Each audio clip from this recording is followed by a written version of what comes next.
Hayaan niyo po akong ulitin ang panawagan na mabigyang pansin ang resolusyon bilang siyam na humihikayat kay Pangulong Ferdinand Bongbong Marcos Jr.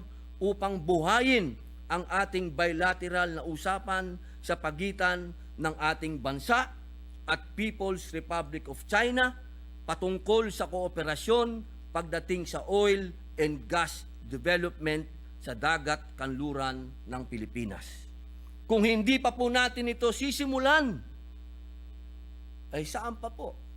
Kung hindi po ngayon, kailan pa po tayo aaksyon? Ginoong Tagapangulo, ang ganang sa akin po ay isang mapagkumbabang panawagan na maging bukas po tayo sa abot ng ating makakaya sa mga pamamaraang nakikita natin na maaaring makatulong upang ibsan ang nararamdamang sakit ng ating bayan, lalo ang mga naghihikahos nating mga kababayan.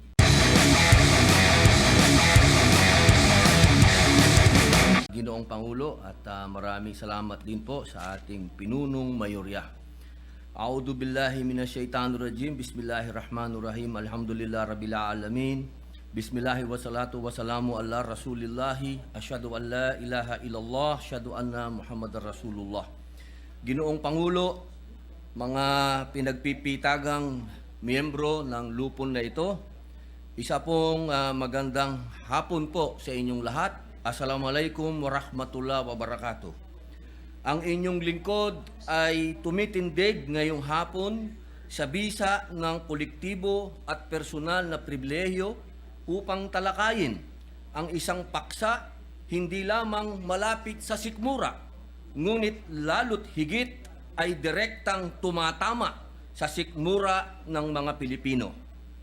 Mga minamahal na kaibigan, kababayan, magiging isang napakalaking kabulaanan kung mayroong sino mang magsasabi na hindi niya nararamdaman sa kahit anong paraan ang hagupit na hatid ng patuloy na pagtaas ng presyo ng petrolyo sa pandaigdigang merkado. Ito ay bunsod ng tumataas na pangangailangan, kakulangan sa supply ng petrolyo, at ang nasa tuktok na dahilan ay ang kasalukuyang geopolitikal na tensyon sa pagitan ng Russia at Ukraine. Kaalinsabay ng suliraning ito ay pagbagal ng pag-unlad ng ekonomiya na siya namang nagtutulak ng pagtaas ng presyo ng pagkain, tubig, transportasyon, kuryente, gamot at mga pangunahing pangangailangan sa pang-araw-araw na pamumuhay. Sa madaling salita, parang switch na isang gatilyo mo lamang ay hahatak pataas sa presyo ng lahat ng bagay. Parang switch na isang gatilyo mo lamang, lahat ay aaray. Ayon sa datos, noong August 30, 2022, kung ikukumpara ang presyo ng petrolyo nung nakaraang taon, 2021, sa presyo sa kasalukuyan o yung tinatawag na year-to-date prices, mayroong net increase na 19 pesos kada litro ng gasolina, 37.80 sa bawat litro ng diesel, at 33.20 kada litro ng kerosene. Nakakakilabot po ito, mahal na Pangulo. At pati po sa mga matatawag po nating mga progresibong bansa, katulad po ng first world countries, sila po ay nakakaranas na rin ng pagtaas ng presyo ng iba't ibang bilihin, ganun din po ng kanilang petrolyo. Para po sa mga may komportableng pamumuhay, maliit na bagay ang pagtaas na ito. Ngunit, pero sa tulad ni Tatay Erning na isang jeepney driver na mamasada sa kahabaan ng Taft Avenue sa Maynila, inaagaw nito ang natitira niyang pag-asa, ang kanyang 300 pesos nakita noon sa buong araw na biyahe, ngayon ay hindi pa umabot sa 100. Paano nga naman nito pupunan ang mga sikmura ng kanyang asawa at mga anak sa kanya lamang umaasa? Paano niya babayaran ang lumobo niyang utang nang mawalan siya ng kita noong naka-lockdown tayo dahil sa pandemya? Ano ang kinabukasan ng 5 anak niya na mas pinili na lamang tumigil muna sa pag-aaral sapagkat kailangang unahin ang pagtugon sa mga sikmurang kumakalam? Narito rin po ang kwento ng driver na si Kenneth Cuevas mula sa Bacoor, Cavite. Panoorin po natin ito. Ako si Kenneth Cuevas, nakatira sa Bacoor, Cavite, 26 anyos, 3 ang aking mga anak. Sa gitna ng pagtaas ng mundo, ang kinikita ko ngayon ay 500 na lang. Dati kumikita ako ng malundahan na nakakabili pa ng mga pangangailangan na ibang pangangailangan. Ngayon bumaba dahil sa pagtaas ng mundo. Halos hindi na maibili yung mga dapat na ibili dahil nga sakto na lang sa mga pagkain ng mga bata, sa mga pangangailangan. Nananawagan ako sa pamahalaan na sana po ay matulungan nyo kami dahil sa pagtaas ng krudo. Kaming mga driver ho ay hirap na kung paano po namin kikitain dati namin kinikita. Sana ho matulungan nyo kami. Mga kapwa ko senador, ilan lamang ang kwento ni Tatay Erning at Kenneth sa libu-libong kwento ng mga kababayan nating umaalma na, ngunit walang magawa kundi igapang ang araw-araw. Batid ko na hindi kayang ipikit ng Senado ang kanyang mga mata sa kababayan nating palubog na ng palubog sa kahirapan. Hindi kailanman tatakpan ng Senado ang kanyang tenga sa nakakabinging daing ng ating mga kababayan. Ginoong Tagapangulo, maaring ako ay masasabing baguhan bilang miyembro ng lupong ito. Ngunit katulad po ninyong lahat, ang pagmamalasakit po at pag-ibig sa ating mga kababayan ay hindi bago sa aking puso. Naaalala ko pa po ng unang talakayin nito ng ating Ginoong Pangulo. Pinag-usapan na po ang taas ng sweldo ng kuryente na sinundan naman po ni Senator Tulfo, na sinundan din po ni Senator Villanueva at sinundan din po ni Senator Bong Revilla, hanggang sinundan pa ng lahat ng mga senador ang pagpapahirap at pagtaas ng singil sa kuryente. Ipagpaumanhin po ninyo, pero katulad po ninyo, hindi ko magawang magwalang kibo kung batid ko sa aking isipan na meron tayong natatanging yaman na maaaring maging tugon sa ating masalimuot na kalagayan. Mga kaibigan, ang tinutukoy ko ay ang napakayamang reserba ng langis at gas sa pinagtatalunang bahagi ng West Philippine Sea, na ayon sa US Energy Information Administration ay may mula 0.8 hanggang 5.4 billion na bariles ng langis at 7.6 hanggang 55.1 trillion cubic feet ng natural gas. Sinasabi ng mga pag-aaral na malaking bahagi ng reserbang ito ay matatagpuan sa Recto Reed Bank na may napakalaking potensyal upang maging kapalit ng malampaya natural gas fields sa sandaling maubos ang supply nito sa 2027. Alam naman natin na noon pa man ay isa na ang ating bansa sa mga net importers ng enerhiya.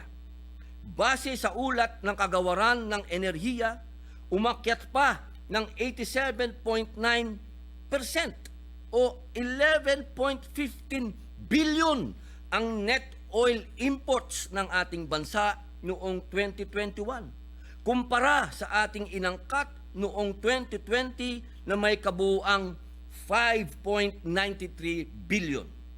Katumbas ito ng 22.2 milyong litro ng langis ng inimport noong 2021 kumpara sa ating inangkat noong 2020 na 15.13 milyong litro.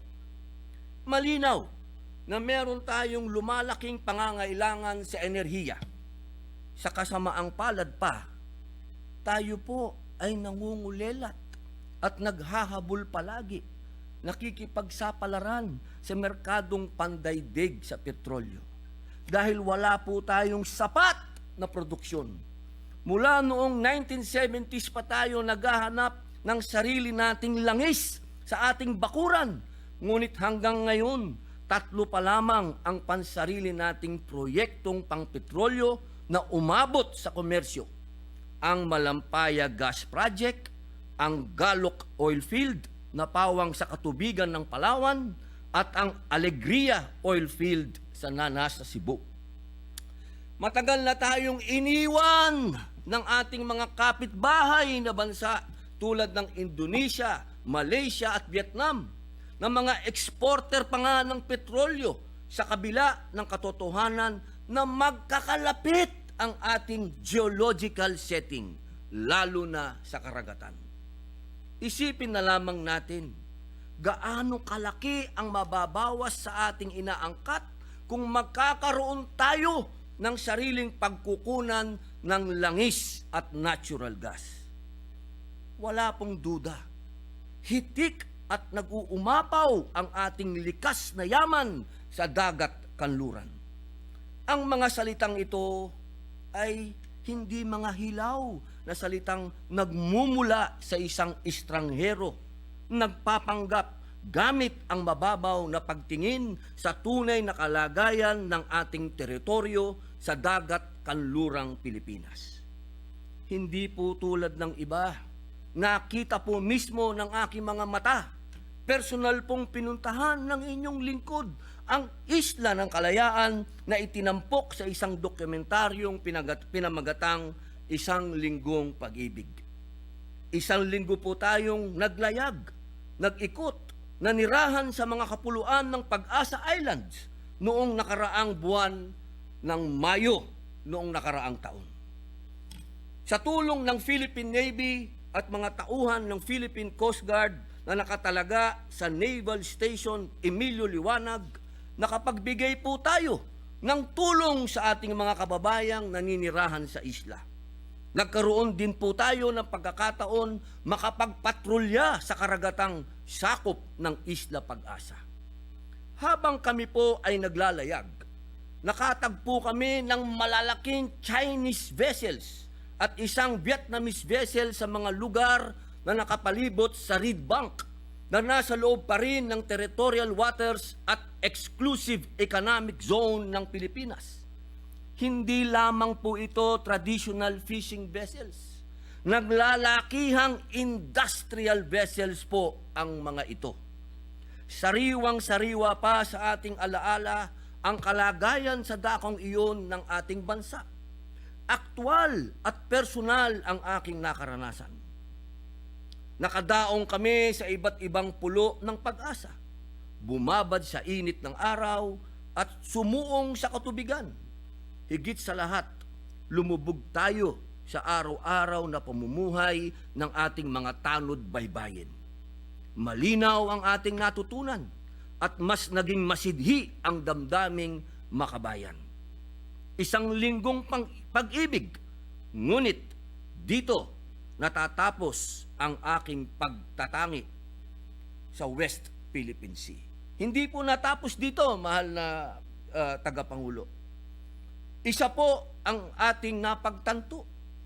Gaano man kahaba at karubdob ang ating debatihan sa Senado, gaano man kasigasig ang ating mga tanod baybayin sa Pag-asa Islands, gaano man kahaba ang hanay ng barko ng China, hindi natin mapagkukunwari.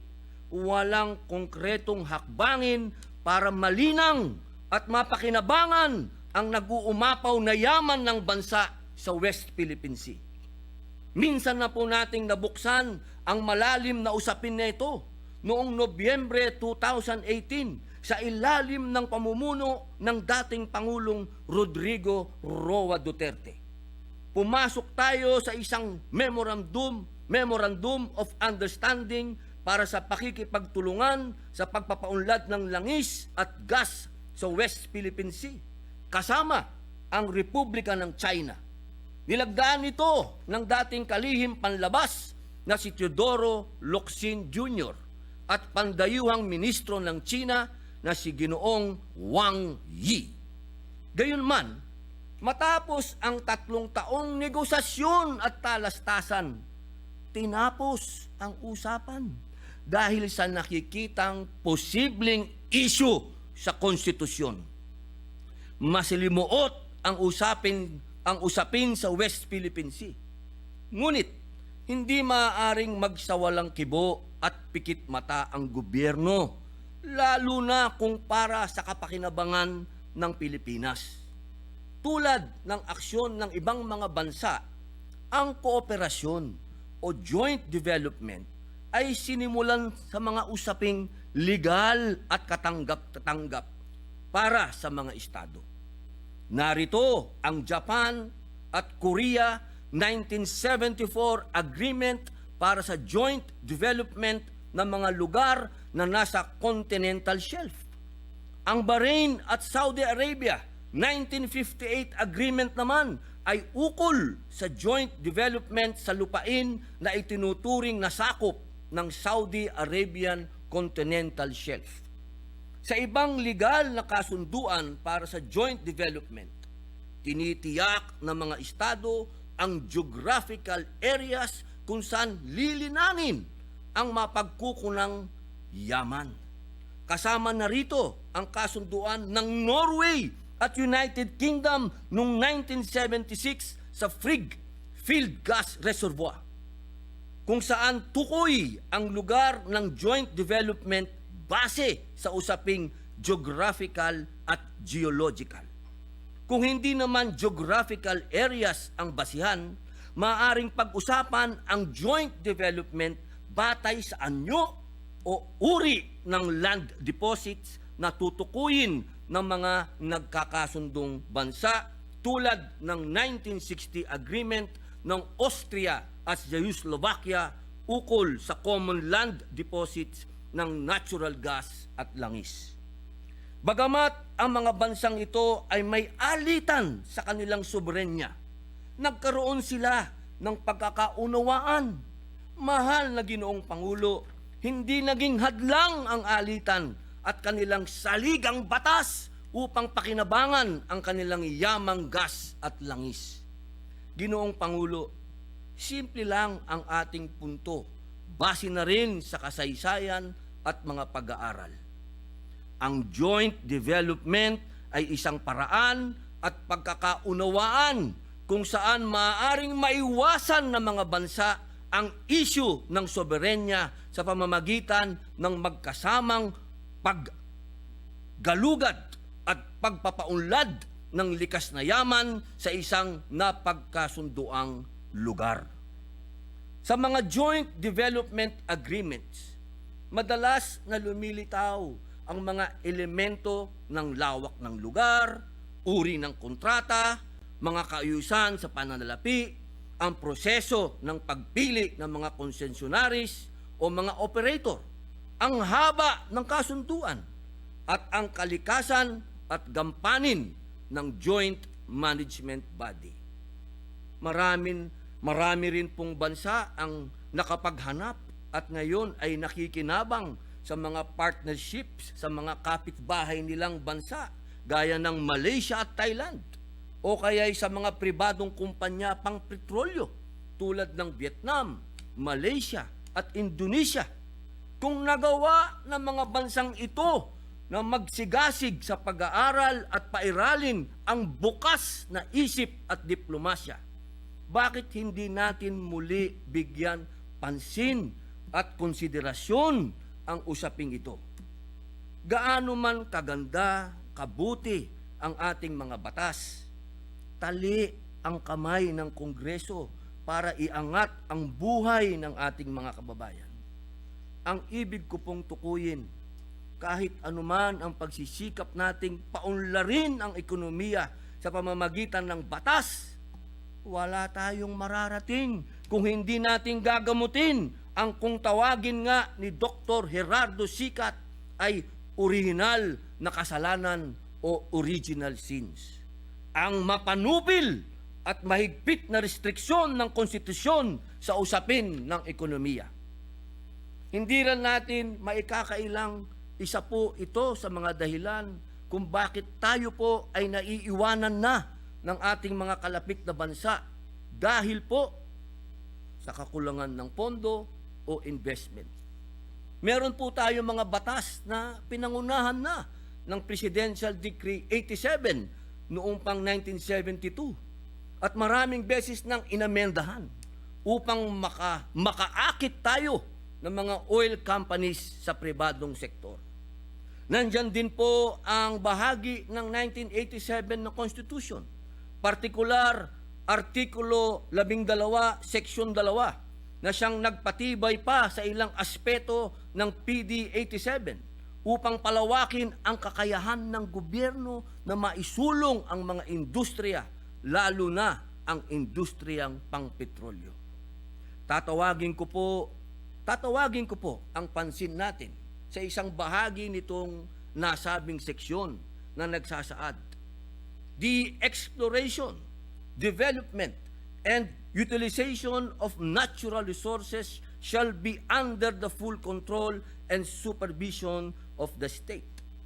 The state may directly undertake such activities, or it may enter into co-production, joint venture, or production sharing agreements with Filipino citizens or corporations or associations, at least 60% of whose capital is owned by such citizens. Nais ko po sana tayo po ay tumutok sa sinabi ng konstitusyon na maaring pumasok at paggamit ng likas na yaman ng Pilipinas. Natural lamang po na ang Pilipinas ay dapat mayroong ganap na kontrol at superbisyon. Ngunit nararapat din nating pag-isipan kung paano isasagawa ang paghanap, pagpaunlad at paggamit kung mayroong tayong kakulangan sa pondo. Ayon po sa karanasan ng iba't ibang panig sa mundo, sa bawat 10 well, yung binutas, minuskito, nilamok na ibinarena sa lupa, isa lamang ang maaaring tumama sa petrolyo. At sa bawat 10 tama ng petrolyo, isa lamang ang magiging sapat, ang laki para mahigop at magamit ng hindi malulugi ang nakadiskubre. Daan-daang milyong dolyar po ang usapan sa bawat well.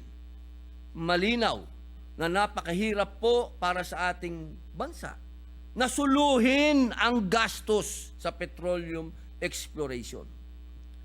Ginoong Pangulo, sa katunayan po sa pagbubukas ng ika-19 na Kongreso, isa ang resolusyon numero 9 na humihikayat kay Pangulong Ferdinand Bongbong Marcos Jr. upang buhayin ang ating bilateral na usapan sa pagitan ng ating bansa at People's Republic of China patungkol sa kooperasyon pagdating sa oil and gas development sa dagat kanluran ng Pilipinas. Batid natin ang naging bukas na pahayag ni former Chinese Ambassador Hui Guangchao. Patawarin po nila ako kung mali ang pagkakasabi. Kay Presidente Bongbong Marcos na sana ay muling mabigyan ng pagkakataon ang diskusyon sa joint exploration sa pagitan ng ating mga bansa. At ayon sa ating Press Secretary Trixie Cruz Angeles, pag-aaralan ito ng executive. Ginoong Tagapangulo, ang ganang sa akin po ay isang mapagkumbabang panawagan na maging bukas po tayo sa abot ng ating makakaya sa mga pamamaraang nakikita natin na maaaring makatulong upang ibsan ang nararamdamang sakit ng ating bayan lalo ang mga naghihikahos nating mga kababayan. Gaano man kahirap o kakomplikado, tayo naman po ay tumutugon sa tawag upang bisitahin ang balangkas ng ating saligang batas kung naaayon pa ito sa mga hamong dala ng ating modernong panahon. Sa katunayan, nung nakaraang Biyernes, kasama po ang ating minority leader, Senator Coco Pimentel, ay ginanap po namin ang ikatlong pagdinig sa usapin upang usisain, pag-aralan at talakayin ang mga panukala sa rebisyon ng ating saligang batas. Ngunit, habang umuusad pa lamang ang ating diskusyon, hindi naman po siguro kalabisan na hilingin sa sangay ng executive na siyang takapagpatupad ng mga umiiral na batas at sa presidente bilang arkitekto ng ugnayang panlabas ang karapatang aksyon sa paksang ito. Para sa akin, hindi lang dapat pag-aralan, kundi simulan na ang pakikipag-usap sa kabilang panig patungkol sa joint exploration. Tiwala po ako sa ating mahal na Pangulong Bongbong Marcos na hindi niya pababayaan ang soberenya at ang ating saligang batas. Sa kasalukuyan, wala pa pong kasunduan ukol sa joint exploration. Sakaling uusad dito, hayaan po nating mag-usap ng walang panghuhusga muna ukol sa usaping soberenya at konstitusyon. Sapagkat sa puntong ito, ako'y naniniwala na hindi makakatulong ang agarang pagharang sa usapin ng joint development. Nakatiwangwang lang po ang ating yamang gas at langis habang patuloy ang debate at bangayan dito sa Maynila. Ang West Philippine Sea po ay lulugaran po ngayon ng mga naglalakihang industrial na barko ng China. Ang iba po ay nagkukubling mga fishing vessels. Huwag naman po sana mangyari na bago pa man tayo makarating sa isang kasunduan, ay wala na po tayong mabubungkal dahil naubos na ang ating inaasahang likas yaman.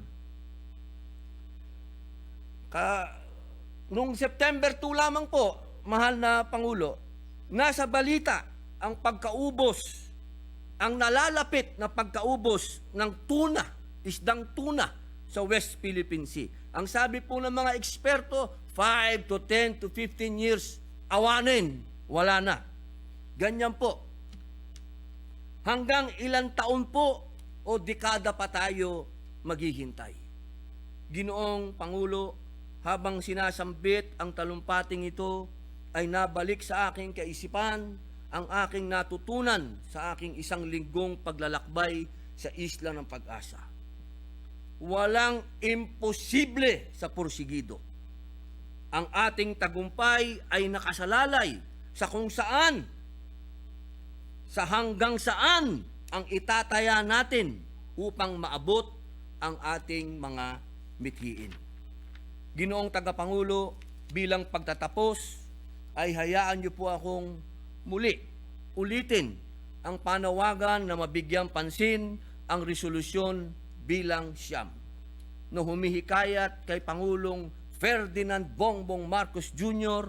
upang buhayin ang ating bilateral na usapan sa pagitan ng ating bansa at People's Republic of China patungkol sa kooperasyon pagdating sa oil and gas development sa dagat kanluran ng Pilipinas. Kung hindi pa po natin ito sisimulan, ay saan pa po? Kung hindi po ngayon, kailan pa po tayo aaksyon? Muli po, mahal na Pangulo, maraming salamat po. Assalamualaikum.